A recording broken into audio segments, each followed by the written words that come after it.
Hello, this is the Contest, fancy footy show where we post spicy takes on the internet. Get in a bit of trouble sometimes. I'm Jesse. I like Redraft. I'm with K-Man. He's a dual hat winner. We're your hosts. We like fantasy footy. You can follow us on Contest Fantasy and K-Man at TC Fantasy, all that good stuff. But I'm more interested in our guest. We are joined by Matt from the Draft Bible on Twitter. Matt, mate, thank you for joining us. How are you? Good, guys. Thanks very much for having me. No worries, mate. And of course, you can find Matt on Twitter at the Draft Bible. Matt and we have been talking for a while now, like over the last sort of 18 months on Twitter. We were always reaching out to each other. How can we support? What can we do? And our spaces kind of cross over a lot because we do the draft content as well as the classic content. You guys specialize in the redraft content as well. And I'm always keen to see more redraft creators because it's the space that I really love and I really come from. And I feel like sometimes it's a neglected mode in AFL fantasy. So it just excites me so much when there's all these products and content creators. Do you want to give a bit of a shout out to the Draft Bible and what you guys do over there? Yeah, cheers. Much appreciated. So I've been probably playing draft for, kind of 15 to 20 years now. It's definitely kind of been my passion. Not been much of a kind of classic player, a bit of keeper here and there. But I just thought, there's all this preseason content around, rankings and the rest of it, and just thought, as you know, there's so much more to draft than just, the rankings at the start of the year and the draft itself. There's this, the huge season-long approach to it. So, 3 or 4 years ago, just started drafting up this kind of process to what that looks like over a season, how I've approached it, and ways that have kind of brought success, and eventually tighten it up enough to be like, okay, I'm actually going to launch this now. So it's just been a bit of a kind of side project, and I've really enjoyed everything that's kind of happened with it so far. And next step is kind of doing this and working with you guys. So really appreciate the opportunity. That's awesome. Thanks so much for coming on. I was lucky enough to win a little freebie contest on Twitter for my copy of the Draft Bible. I did buy it last year, though. I purchased it. It's pretty impressive. You've got like 100 pages, 119 pages in this document. You cover, what to do in the preseason, what to do in your research, what to do on draft night, what to do after draft night, what to do in the postseason. You kind of take people through every component of that redraft season. I think it really highlights that there is more to redraft than just draft night, which is something that we're always preaching on the pod.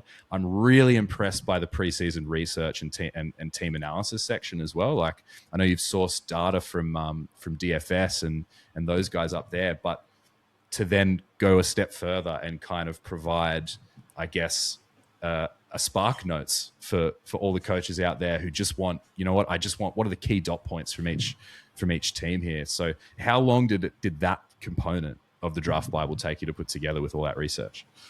Yeah, so that was the kind of next evolution this year. I just thought, it'd be so handy to have each team's page just, centre bounce attendances, like broken down to, not just the top tier, but then the next ones down to see, potentially who's coming through, what those injury impacts were, etc. But then the kick-ins and the ruck contests as well. These are the kind of the breeding grounds for our kind of fantasy points and where your preseason research starts. So just being able to have that, and it's not any kind of opinion, it's just fact on the data that Mort's provided. And a massive shout out to Mort. I've been working with him this year, and he allowed me to have that information in the Bible as well. So huge thank you to him. But just having that one-stop shop for all the teams to be able to go through, rather than you having to kind of pull it together yourself or pick bits and pieces from Twitter. I just thought that was just a really good kind of starting point to have. Absolutely awesome to have that one-stop shop. And I know it's like, K-Man, you're someone I just realized I never threw to you, mate. How you doing? It's good to see you, K-Man. I am sitting in the box seat here, 2 draft specialists. I feel like I'm at the non-strikers end and Travis Head's just hit 140 balls. I get to sit, I get to absorb, I get to learn. This is amazing. What I will say is, Matt, obviously someone who's relatively new, and you've got this extensive preseason analysis and data, and then we have the drafting process, and then it's the process afterwards of, I guess, making your team better than what you started. Do you think there's an area that the average draft person neglects, or that you see you're screaming out to get that messaging for someone who's relatively new?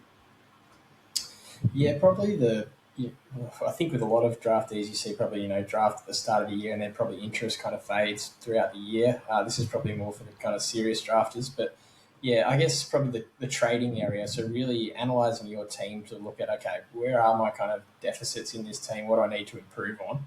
And then analysing the other teams to go, okay, who actually has those pieces of the puzzle that I need?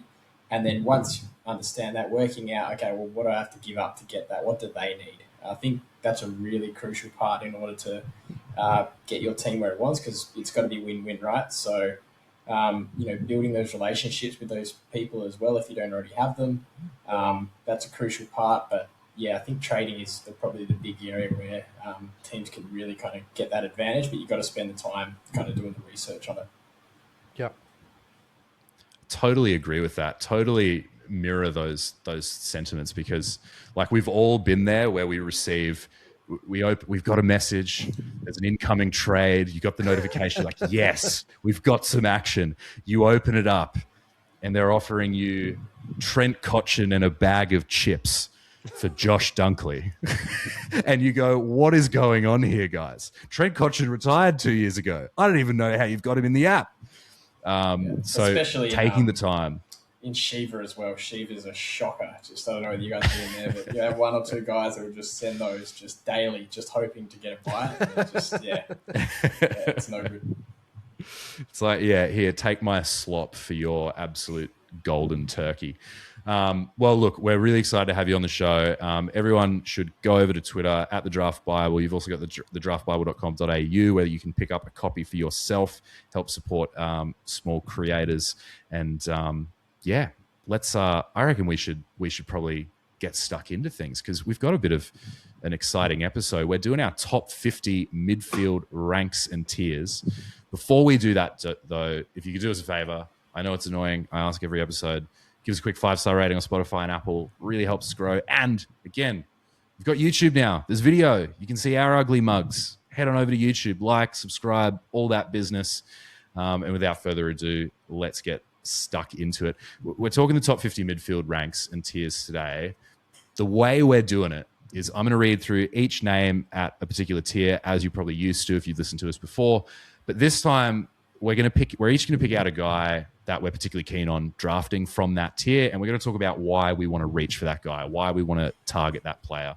But we've also got, Matt has brought his own rankings along as well, and I feel may have some challenges for us as well. So it'll be interesting to see where we differ on certain players and what the rationale is there. Now, forgive me, audience, because I'm going to share my screen, and I'm not very tech savvy, so we're going to see if this works. Remember, we've got a website.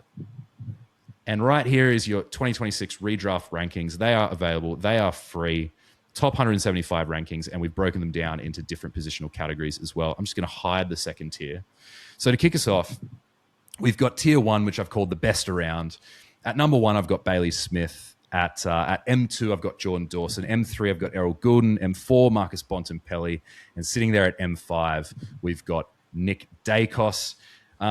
Fellas, any surprises here, or are these names kind of sitting as you would expect them to sit? Matt, what do you reckon, mate? Yeah, so I've got those exact same 5 names, but I've actually broken it down into 2 separate tiers. So I've got Bailey Smith sitting on his own, and then I've got the next 4 in a roundabout that order. Yep. So that's interesting. I really like that, and I totally understand why you've got Bailey Smith ranked as the number 1, because I was playing around with this, and my heart wanted me to put Errol Goulden number 1. I wanted to do it, but Bailey Smith has come off an absolutely incredible season, and in the classic space, you go, okay, well, he's mid-only, he's really expensive, but in the redraft space, we don't care about that. The man scored 116, and I feel like he's my player who I want to talk about. If I'm sitting there at pick 3, Harry Sheezel's probably gone. I'm probably clicking Bailey Smith for no other reason than the market share he's got in that Geelong midfield, the agency that he's been given by the coach, the trust that the team has in him. I think in Supercoach, maybe not the best, but in AFL fantasy, we don't care about all that stuff. We just want the ball in the hands of an absolute pig. And so Bailey Smith is my guy. His schedule's not the best coming out the gates with a D+, but I don't really mind. I think he's going to be really good. He's going to get his hands on it.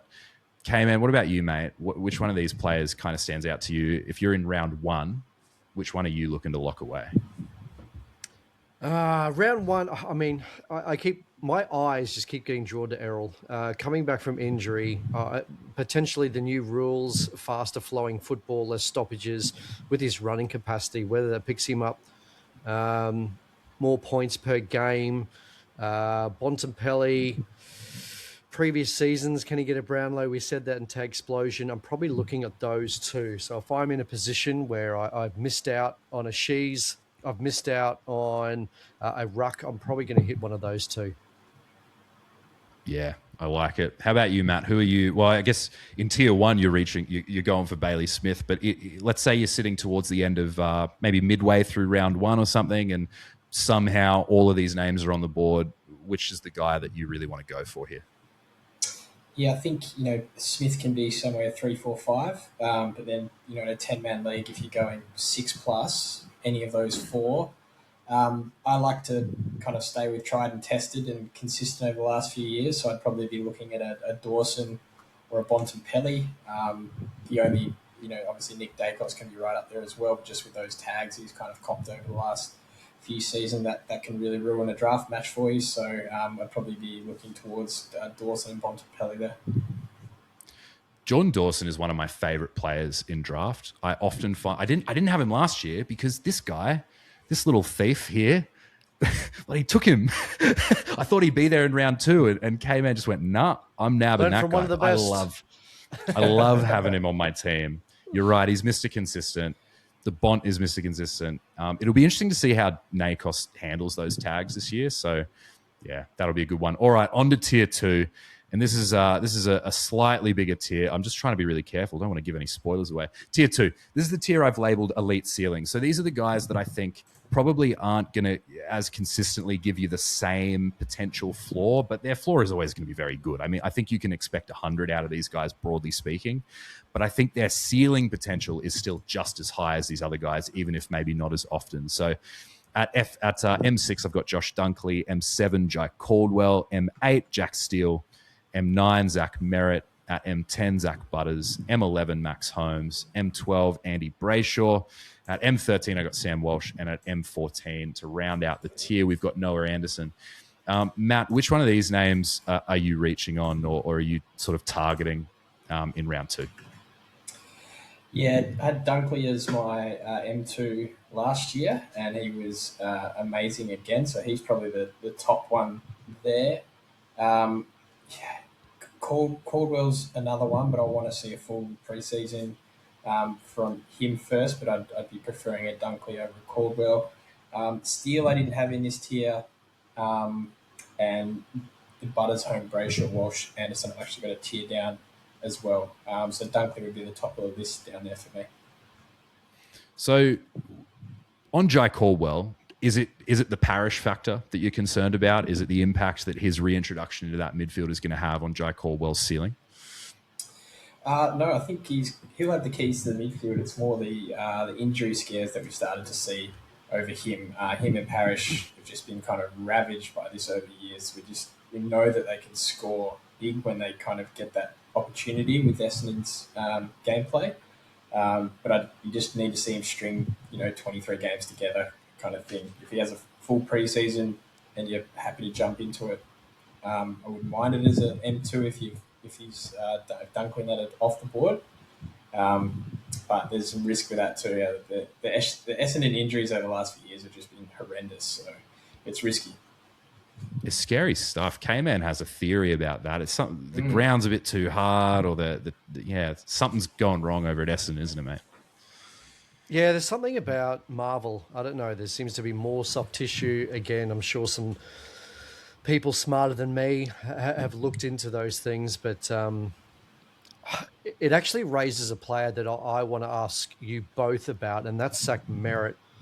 Now, historically, and correct me if I'm wrong, but he's been a round 1 pick in draft and a really secure pick and last year with an average of 102, he was going to go. He wanted to go. The Bombers have kept him. Is it going to be a scenario where he's going to get more midfield time? Are we going to see the experiment where he transitions to half back, lets the young midfield brigade develop? Or are we going to see a Zach Merritt of the past where we're in and around a 105 to 108 average? I reckon. I think he's going to have a good season. I don't know. I used to be on the train of, maybe there's a lot of negativity this season. It could be really tricky. They're going to hand the keys over. I do think Jai Caldwell's probably going to be the guy, but I don't know. I'm trying not to overthink Zach Merritt because I just kind of feel like he's Zach Merritt and he's going to be good again. And even if he doesn't, like, what did he average last year? 102. Even if he doesn't average 105 to 107, I think that 102 is more than achievable, and I think he probably still belongs in this tier. So I would happily take Zach Merritt. That was my point. I would, historically, he may have even been the top of that tier or in the tier above. Yeah. This is the lowest I've seen of Zach Merritt, and that's what I'm saying. Could he be someone that you could go aggressive on? Could be. Yeah, I think if you're bullish, for sure. What do you reckon, Matt? Do you feel like Zach Merritt, if you're bullish enough, it's totally fair to take him 3-4 spots higher? Yeah, I think so, because I think in the previous seasons, we've seen him as part of what I've got in that second tier with the Bonds, the Dawsons, the Dacos, and the Goulden. Like, he would be up there. I can't see Essendon trying to devalue him in any way. I think they asked for 3 first-round picks. They'd want to be looking at something similar at the end of this season, and they don't want to do anything to kind of lose that value. So I can't see a big role change. We saw a little bit of it last year, but I would be taking him in that kind of area again.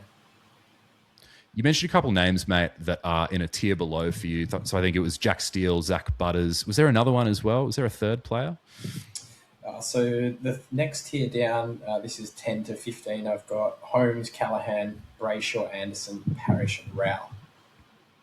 Yeah, okay. So talk to me about Brayshaw, because I've got Brayshaw up a little bit. I know he didn't light the world on fire last season. Why do you feel like Brayshaw is maybe kind of a tier down for you this year? Yeah, I think we all had big high hopes for him and Sarong this year, and I think Fremantle's kind of game plan has probably suppressed that just a little bit.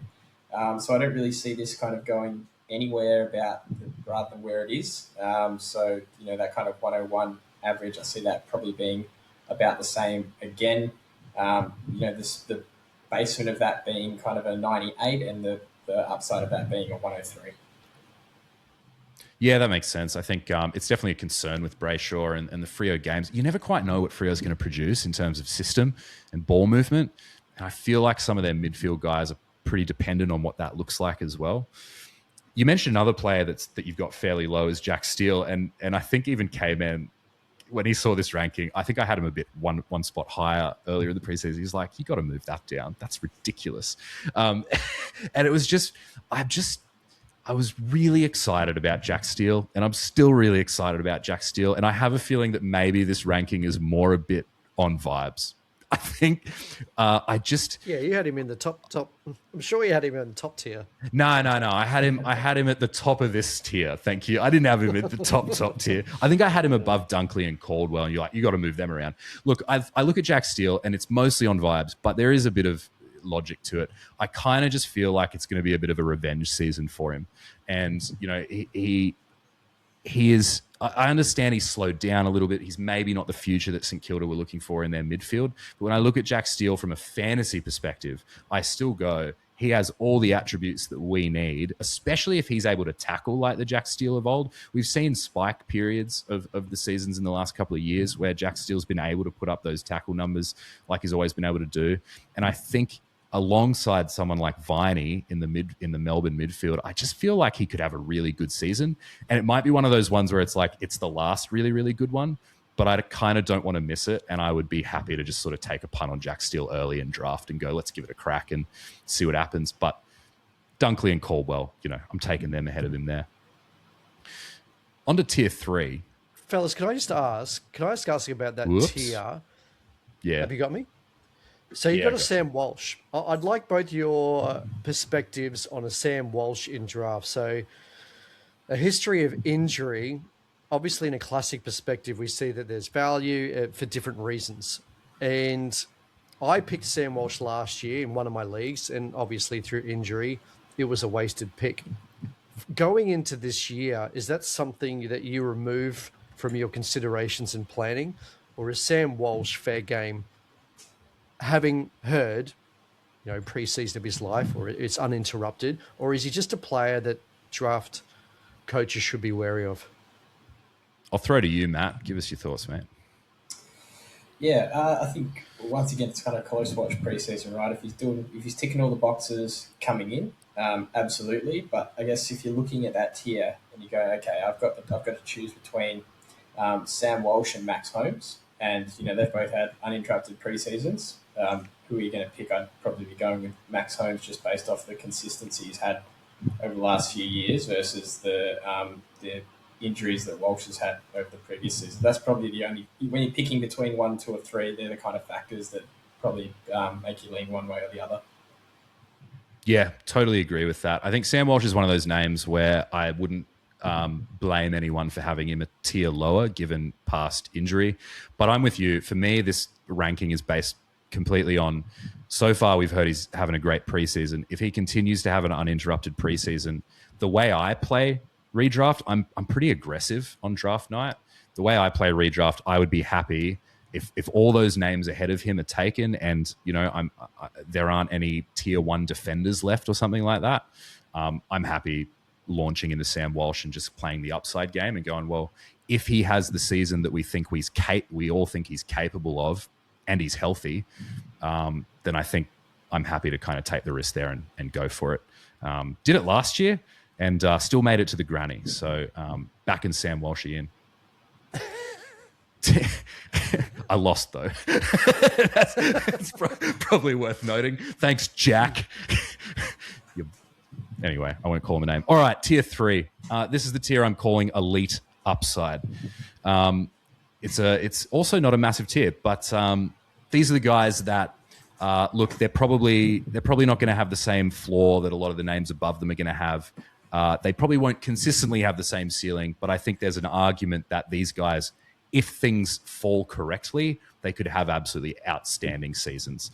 At 15, I've got Will Ashcroft. M16, I've got Finn Callahan, who, by the way, both of those, I've flicked them back and forth all preseason. 17, Matt Rowell. 18, Hugh McCluggage. 19, Tom Green.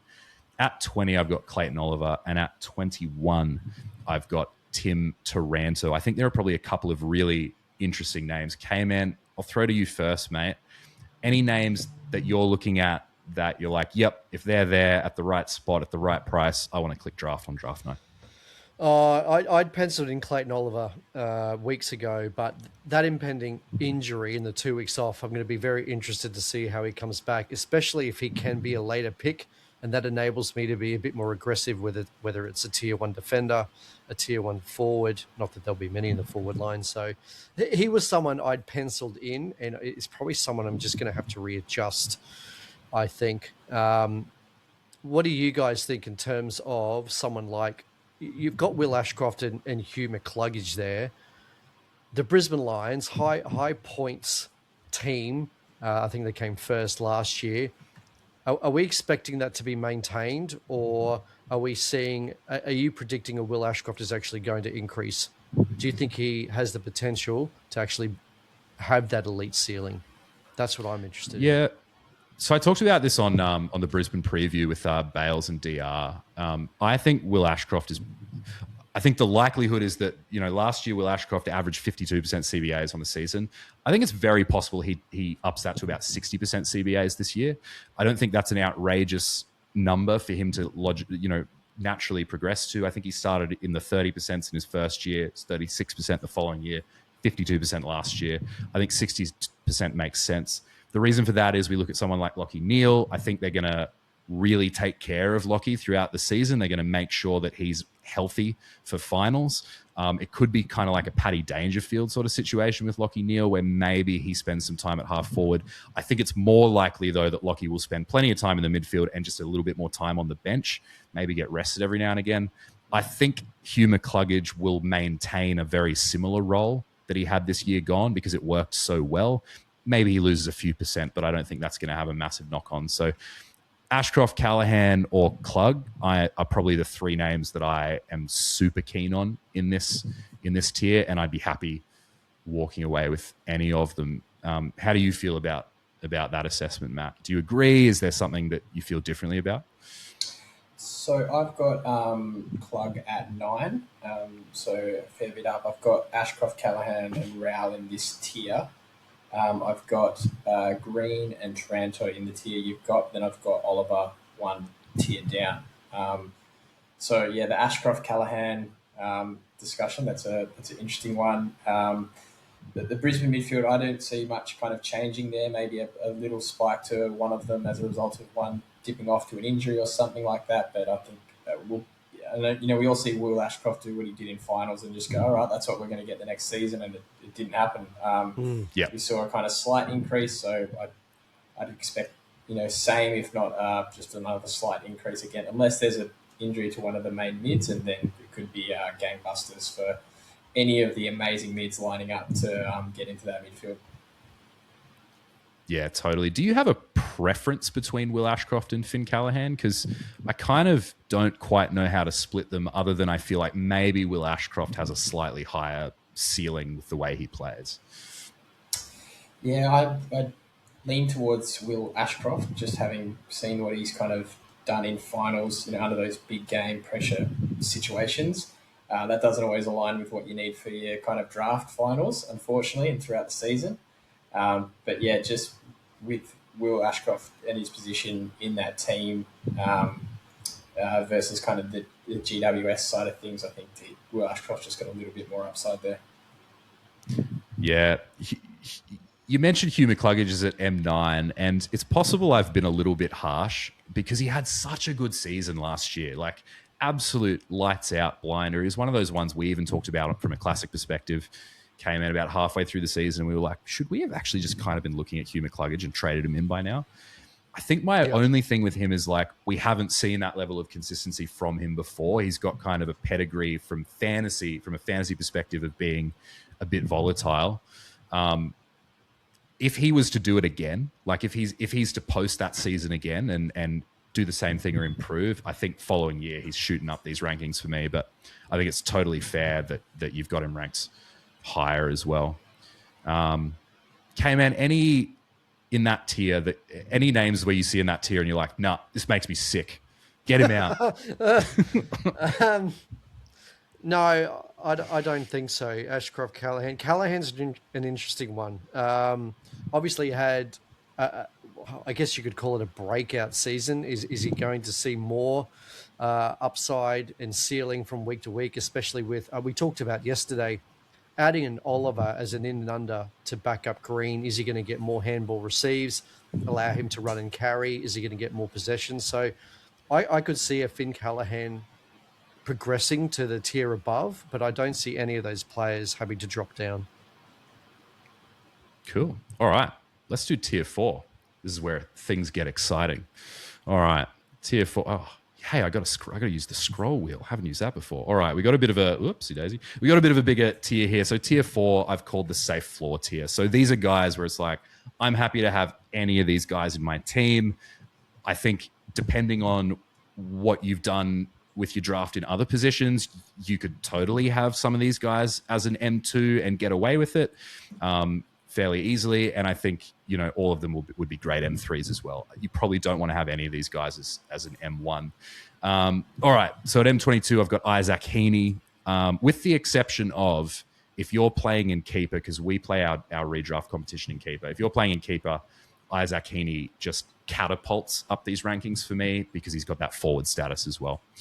At 23, I've got Ed Richards. M24, Caleb Sarong. 25, we got Tom Liberatore. At M26, Hayden Young. M27, Paddy Cripps. 28, George Hewitt.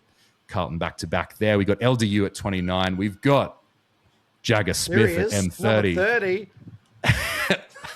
Another interesting rank after that, I've got Jack Viney at M31. Lockie Neal at M32. Leave me alone at M32. I got Matt Kennedy at M33. Jack McRae, 34. Will Day sitting on IR at 35, who has dropped a number of ranks due to that. Harley Reid at 36 and Chad Warner at 37. I will say with Will Day, I'm not totally up to date on how long he's due to be out with his injury. So if you have intel that he's out for an exceptionally long time, he probably needs to, I'm just going to say off the bat, drop lower. But I'm not totally up to date on that. Okay. I'm going to go last because I've got a bit of a spiel I need to give on my player here. So, Matt, I'm going to pass to you. I'm going to pass the mic to you, mate. Who's the player in this list of names that on draft night's jumping out to you? Or if you've got a different name from your own set of tiers, throw them out there too. Yeah, I think so. Richard, Sarong, Libba, Young, and Hewitt. They're probably the ones that I'm looking at the start. So I don't have Heaney in mind. I've used the kind of keeper ranks. So I've got him as a forward totally. in mine. And then the kind of rest of them I've probably got sitting in, like, I'm calling it a safer old man tier. So I guess George Stewart, Jack Viney, Lockie Neal, Matt Kennedy to an extent, McRae. So I've got them kind of sitting in that next tier down. So yeah, those top, and Cripps in that as well also. So yeah, Richard, Sarong, Libba, and Young are the ones sitting there for me. Do you have a favourite out of those four guys? Oh, sorry, came in. I've really liked Ed Richards' work over the last few years, and his move into the midfield. Libba's just, sign, seal, and deliver for draft. If you're getting him in an M3, M4, you're stoked because you just know what he's going to do. If you're an aggressive drafter like yourself, Jesse, Hayden Young, that's the kind of one. And depending on where you're sitting in your draft, whether you want to go for an aggressive pick like that or you want to go a safe pick like Libba, that probably depends which way you want to go. But I think George Hewitt's an interesting one there because he just blew everyone away at the start of the season last year and just became really consistent. I think he might start to fit into that bracket of Liberatore where he can be just a safe, 95 to 100 kind of player, and you can just rely on it. I think he's very detailed in the way he approaches the game and his injury rehabilitation and that, and I think he kind of gets that consistency as a result of it. Yeah, like it. K-Man, I'll throw to you, mate. I have a feeling I can guess which name's jumping out to you. Well, he's highlighted, but I was going to ask. I can't see that. I was going to ask Matt's LDU. So, a beautiful footballer to watch. Never really been fantasy relevant. And I've been pretty bullish this year that I think there's going to be some upside and some consistency and some ceiling scores. What are your thoughts on him? Does he have the support now in a midfield where he doesn't feel like he has to carry the midfield and be a tag target, be the player to shut down, and perhaps give him room to flourish this year? Or do you think it's going to be much the same for LDU? Yeah, I had the highest of hopes for this bloke the last few seasons, and he'd done amazing things where you pick that young up-and-coming midfielder and he just goes 10, 20 above what you're expecting and just absolutely seals at M5, M6, M7 for you kind of thing.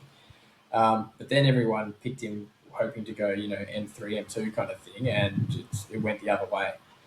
So I'd be avoiding just based on that until North Melbourne settles down a bit. Essendon are in a similar kind of position with all these things going on at the moment, and you just can't really get a clear gauge on exactly what it's going to look like. So I'd be avoiding that pick in this tier at this stage, but God, I'm praying that he comes back to what he can potentially do. He's such an awesome footballer to watch, isn't he? Just from a real life football perspective. Like, anytime I watch a North Melbourne game, I'm watching LDU, I'm watching George Wardlaw when he's on the field, and I'm watching Colby McKercher. I just love the way all three of those players go about the game, and I would love for LDU to actually have a cracking season from a fantasy perspective. Was that your name, K-Man? Was LDU the guy that was jumping out to you? Oh, absolutely. And that great point about George Hewitt, hasn't he been Mr. Consistent? Oh yeah, Imagine having him, excellent. as you said, as an M2 and just banking the 95 to 105s just every week if you can pick him up. Yeah, what a cracking pick that would be. All right, strap in, guys. So Here we go. I need a few minutes here. All right, so for people who aren't aware, last week I threw out a tweet on Twitter that I think ended up being a little bit spicier than intended. I said that I see Jagger Smith as a league winner in redraft this year, and that I'm ranking him aggressively as a top 30 mid because I'm very, very, very bullish on him. I'm very excited. Part of it could be my excitement creeping in a little bit too much, but I have got a bit of a process that I've thought about here. There's kind of three components to my justification for this.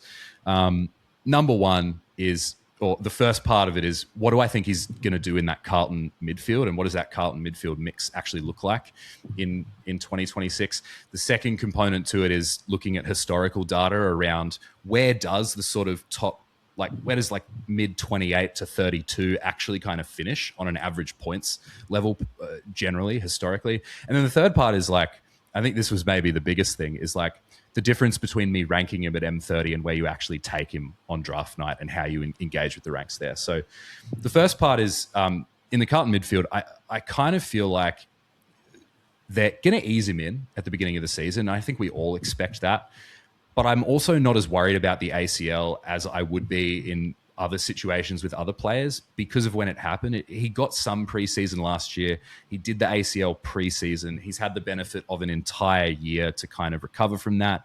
He's getting an entire preseason in this year. I think that's a much better timeline than, say, like Will Ashcroft, when he did his ACL and he feels rushed to come back and those kinds of things. So they'll still ease him in. They want to protect their prize draft pick. But I kind of see that first part of the season as being a bit akin to Will Ashcroft in 2023.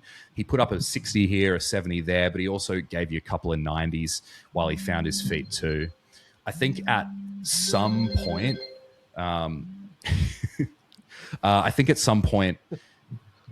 he will find his feet, though. And I am not suggesting that he's going to be a 90% CBA guy in his first year in the system. That's not going to happen, and I don't think that needs to happen. But I do think, one of those other guys, Paddy Cripps, Sam Walsh, George Hewitt, or Adam Chera, some of those CBAs are going to be eaten into, are going to be chewed into. It's probably going to be mostly from Adam Chera and Sam Walsh, just given the type of game they play. George Hewitt's that in and under guy. I think he's going to be in there. Paddy Cripps isn't going anywhere. So it's not that I think he's going to supersede them, but I think some of those CBAs will kind of, as the season progresses, sort of readjust a little bit, and he'll get a little bit more opportunity in the midfield. The second thing is that historical data. So when we look at, where does the M30 finish in a season? It can be anywhere from 88 points, averaging 88 points to averaging 95, depending on the scoring trends of that season. I think it was, I haven't got it in front of me. I think it was last year or the year before, Jack Viney finished at M30 with about 88 points. Year before that, it was around about 90 points or 92. And I think that's the window where I see him finishing the season is 92, 93 points is the very high end, and I think that's less likely. But I don't think it's unreasonable to suggest that he could come out of the season if things fall his way with an average of about 88 points. And I think that can put him in that kind of M30 window. And then finally, the final part of this is, okay, what do you actually do with this on draft night? So I've got him ranked currently at M30. I am not drafting him in that spot on draft night, though, because I don't need to. I don't think Jagger Smith is going that high in any league. So what I'm saying you should do, chuck the star on his name, put him in your favorite list, make sure you're not forgetting about him. Take Jack Viney, who I think is going to have a pretty good season this season just because of that midfield makeup. Take Lockie Neal, take LDU, take Matt Kennedy, one of these other guys. And then in round 9, 10, or 11, come back around, don't forget Jagger Smith. Take a bit of a reach on him and take him then, because then he can sit on your bench for a couple of weeks while he finds his feet. When it does happen, if it happens, you've either got extra depth in your midfield or you've got a trading piece that you can chuck on the block as well. So there it is. There's my very long spiel. What do we think of that, guys? Matt, do you have any feelings about that justification for Jagger Smith there? No, I think all the points are valid. I think top 5 draft picks that you see come through that have the fantasy scoring potential from day one. They're always handy picks, whether the kind of M6, M7 kind of position. But what I have kind of noticed recently is they're now starting to put these people in from like ball one. And Jager Smith's a bit different because he's had the ACL for a season. But I think he'll probably find this as well where, they can start guns blazing where they're giving you a 75, 85 kind of scoring going through, good time on ground, good midfield minutes, etc. But then during finals time, they start to fade a bit. They just don't have the kind of tank. And I could see this happening for Jager. It happened to Levi last year. He was really good kind of all the way through and then started to just really fade off at the end with 50s and 60s.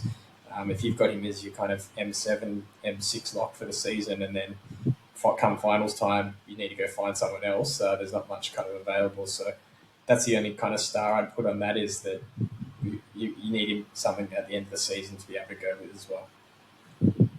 Yeah, totally. K-Man, how about you, mate? Are you on board with my Jagger love, or are you thinking maybe fade him a little bit? Again, acknowledging that I'd be taking him in like round 9, 10, 11. Yeah, look, it's good love. But adding on to Matt, he hasn't played a full season. That's a major injury to come back. He's going to be conservative with his own body, as well as his preparation, and very similar. The rigors of AFL footy from week to week, I'm just not sure he's going to have the fitness under his belt and match fitness to sustain a season. Okay, well, you heard it here, folks. I'm on an island. We will revisit this at season's end and see how it turns out. Well, that's either I look like a genius or a fool, and I'm happy to wear both hats. So we'll see how we go at the season's end. All right, moving on to this is our final tier. That's because the mids are so deep. There are so many good midfielders in AFL footy that, like, you're actually pretty happy taking any of these top 50 guys. There's some good names here. There's some good names here. So tier 5, I've called better be an M3, which I think is fair. I don't think you want any of these guys to be your M1 or your M2. If they're your M2, you'd better hope you'd have some like absolute top tier talent at other lines. But I think you're feeling pretty comfy if you've got some good names in the other spots, and these guys are sitting at M3. So M38, Jai Newcomb, 39, Adam Chera, who is an interesting one. As I said, I just had to bump him down to kind of justify that Jagger Smith ranking, but totally fair if people have him ranked higher. Number 40, we got Harvey Langford. 41, Darcy Parish. 42, Braden Fiorini. 43, Jason Horne-Francis. 44, Tuke Miller. 45, Jake Saligo. 46, Tom Powell. 47, Tom Atkins, the tackle machine. 48, Jared Berry. At M49, Jack Crisp, who actually might be, I don't know, could be a little low. And M50, Xavier Lindsay, because frankly, I didn't know what to do for M50, so I just threw a name in there and hope it stuck. K-Man, mate, what's the name that sticks out to you here? Who are you drafting when you're confronted with this list? Yeah, I'm not going to go obvious. Obviously, we do have Parish, we do have Chera, but I'm going to talk about Jai Newcomb, a player who last year was going to be a value pick for our starting sides, and we thought there was going to be a breakout through midfield minutes. He's just been named co-captain. We have no Warple and we have no Day. So suddenly we have cemented midfield minutes and an essential cog in that midfield. And with Warple out, he's going to need to add to his defensive game. I remember when he first started, he came out of that mid-season draft, his tackle numbers in the first game were through the roof. And then they deteriorated. And I think this year those tackle numbers are going to be up. So from an 86 average, forecasting a higher ceiling and a higher floor as well. He'd be someone I'd be very comfortable to pick up at M3. Totally. Matt, which names are jumping out at you? And if you have any names that aren't even represented here, I'd love to hear them too. Yes, so I love Harvey Langford. I think he's just going to be an absolute beast. I don't know whether I'd want him as my M3, but I'd be very close to that, I think, on the kind of next tiers down.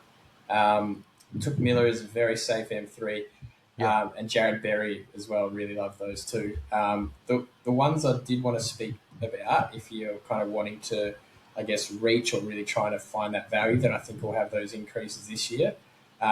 Jake Saligo, I think that's a good one if you're happy to have a risk of him increasing as your M3. I think that's fine. The other one I've got in this area is Sam Durham. So I think he could really get a big chunk of the midfield this year. He's really starting to build that kind of consistency. As I was speaking about before, we saw him kind of like fade at the end of last year. I don't know whether that's tank or just a little niggle or something he picked up during the year, but there's a clear point where he starts to drop off. If he can have a clear pre-season and we can see him, smashing it through the midfield in the warm-up games, I'd be happy to take a risk on him as an M3. I actually feel like I'm really on board with Sam Durham, and he might unseat Xavier Lindsay in these rankings, I think, in that top 50. I think that's a really good call. He's in my sort of secondary list of threshold players, and I like that a lot. I actually don't have a name that I'm picking out here because I struggle. I actually like a lot of these guys, but I'm going to go with Tom Atkins. I am comfortable with Tom Atkins purely because last year, this is not analytical at all. Last year, I picked him up off waivers because I was looking at my options and I was like, okay, Tom Atkins, he's pretty solid. He'll give me some 80s. That'll be great. He gave me like one dodgy week, or I had to drop him for someone else, whatever. I drop him back to waivers. Who picks him up but the bloke who beats me in the grand final and beats me with Tom Atkins while I forget to field, who was it? Dylan Shiel. I forget to field Dylan Shiel and lose out on, I think it was close to a ton. So out of pure salt, and I think I'd take Tom Atkins because he beat me, so he must be good. Those are the names. That's who I like here. Can I surprise both of you with one question that I didn't prepare either of you for? If there's one player in all of Redraft that you're like, that's my guy, I'm reaching for that guy, at any point in the draft, do you have a guy who you're just really set on taking this year and you want to get at all costs, even if it means you got to take him a round or two early? Let you go first, Cameron. Cheers, Sorry. Give me a bit of time to prep. Yeah. I mean, you've really inspired me with the George Hewitt pick. Mine's probably Jack Steele. If I could pick up a Jack Steele, number one midfielder at Melbourne, surrounded by a relatively younger structure. We will have Viney, but if he can get back to 2023, 2022 Jack Steele, which I think he can, he's someone I just want in my team. Yeah, I love that. I'm super bullish on Jack Steele. The only thing is, it depends where you've got him ranked. You might have to take him in round one, mate, if you're going to reach. Matt, who are you looking at? Who's your reach that you'd like to try and secure this year? Yeah, I think I obviously mentioned Sam Durham. If we kind of see everything line up for him, in that same bracket is kind of Parrish and Caldwell, as long as they stay clear. But in terms of just really want to get my hands on a solid player, probably be Max Holmes. I'd be prepared to reach for. Yeah, love it. Max Holmes, always going to be a safe pick. I think you've got to put up with a few floor games, but far out, his ceiling is just insane. And any good matchup, you could be looking at a 140, 150, 160. You probably can't guess that I'm reaching on Jagger Smith. I'd comfortably take him in round 9. If I'm sensing that his time is coming, maybe even round 8. It would depend on the names that are still on the board, but I'd comfortably take him there. But I do feel like that's a little bit of a cop-out and perhaps too easy. So I'm also going to say that I'll reach on Will Ashcroft again. I reached on Will Ashcroft last year. It didn't work out. I'm kind of happy to just revisit that well because I think maybe he could be a little bit more consistent this year. So I'm happy to take him a little bit higher than we've got him ranked. That's it. I think we're done. We've done the top 50 midfield. That is an absolutely monumental effort from all three of us, I reckon. Well done. Pat yourselves on the back. That sounded really weird, and I didn't mean that to sound condescending to both of you. Matt, thank you so much for coming on, mate. We've really appreciated you jumping on with us and having a bit of a laugh. We all love Redraft, so can you give yourself a shout out? Let us know where everyone can find you on socials. Yeah, not a problem. So I'm on Twitter or X at the Draft Bible, and the same on Instagram. Not as active on there. And we'll be starting up a Patreon in the next few weeks as well. So keep an eye out for that. Awesome. And really, everyone, check out the Draft Bible, support small creators, and this product really is really good. And particularly if you're someone, I think, who's maybe not, you're a year or two into draft, you're still trying to find your feet. I think it's absolutely perfect for those people who are looking for a little bit of direction. Again, I can't spruik that research section enough as just an awesome Spark Notes section for finding redraft gold. You can follow me on Contest Fantasy. You can follow K-Man on at K-Man_TC Fantasy, both on Twitter. You can follow us at the Contest Fantasy Footy Show on Spotify and Apple Podcasts. And again, you can find us on YouTube now, and you can watch us. And I know that you're very excited for that, just like we are. And it's not You're out there now. Yeah, you're out there now, mate. It's not at all awkward looking at yourself on video. So that'll be good. And again, check out the website. You'll find all of our rankings there for free. Thanks, everyone. Oh, it's my job to play the music. I forgot to do that. Outro music. Here we go. It's loud, Matt. Look out. It's actually not loud for a while. It's not Thanks, playing. Mate. I forgot Appreciate to it. play. Thanks, mate. Really appreciate you jumping on. The music's not playing. This is a technical error. No, I got I'm it. going to filibuster It's for on. a while. Yeah, it's going up for a while. We'll just fade out. We're going to fade to a logo. See you later.